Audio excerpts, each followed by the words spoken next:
trees and air. Oh, bugs and sticks, food and fire.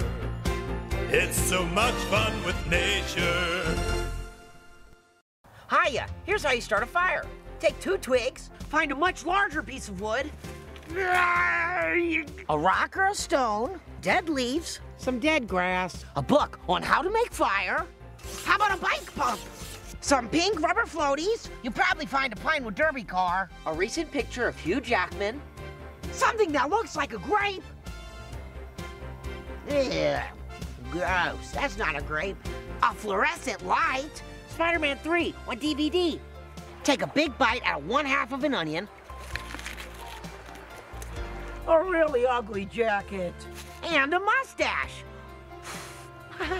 Then throw all these things into a pile and light them up with a match. Ha! Nothing like the outdoors.